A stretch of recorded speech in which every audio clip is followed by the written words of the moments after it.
America, अवसर का दूसरा नाम। अगर आप किसी और को स्वतंत्रता नहीं दे सकते तो आप स्वयं भी उस स्वतंत्रता से वंचित रह जाएंगे। ऐसा कहना था अमेरिका के प्रेसिडेंट अब्राहम लिंकन का। उन्होंने वहाँ की आज़ादी के लिए बहुत ही महत्वपूर्ण काम किए। जब देश सिविल वॉर के दौर में था, गृह युद्ध के दौर में था, ये वक्त था 1861।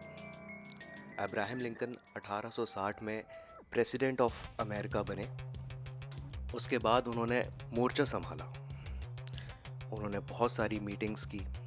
उन्होंने बहुत सारे अमेंडमेंट्स किए कॉन्स्टिट्यूशन में। उन्होंने स्लेवरी के खिलाफ सख्त स्पीचेस दी। उन्होंने रेसिज्म का खंडन किया। आज जिस व्यक्ति का चित्र हम डॉलर्स में देखते हैं, वो किसी बहुत बड़े स्कूल से ज्ञान लेकर नहीं आया था।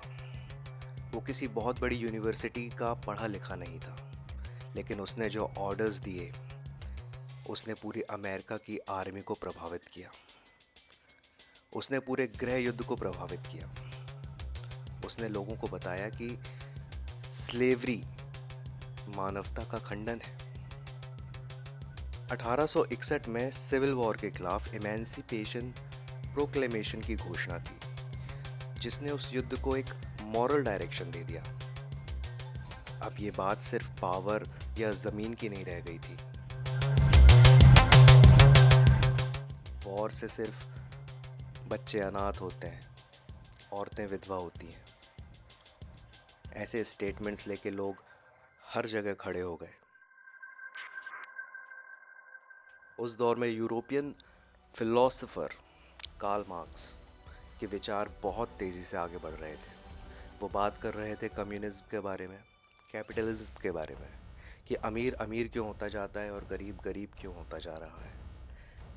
ये बात मशहूर है कि उन्होंने अब्राहम लिंकन को कार्ल मार्क्स ने एक लेटर लिखा था, जिसमें उन्होंने उन्हें शुभकामनाएं दी थी, उनके एजेंडाज़ के बारे में, उनकी पॉलिसीज़ के बारे में, स्लेवरी के ख़िलाफ़ उनकी लड़ाई के बारे में। उन्होंने अपने ही लोगों से युद्ध किया, अपने ही लोगों को समझाया कि स्लेवरी के नाम पे शोषण का कानून बनाना अमानवीय है।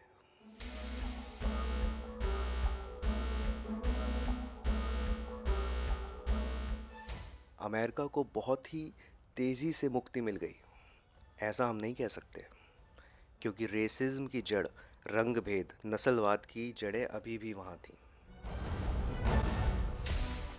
वॉर होने के बाद भी लोग ये मानने के लिए तैयार नहीं थे कि इंसान बराबर है, कोई बड़ा कोई छोटा नहीं।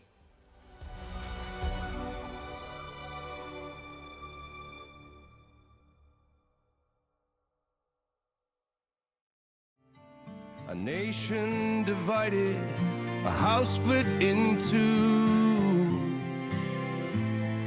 We saw the great storm clouds, the trouble brewing through.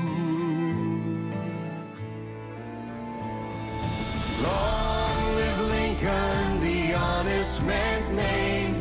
For freedom's bright begun, he fed the flame. Through shadow and sorrow, his truth will remain. Long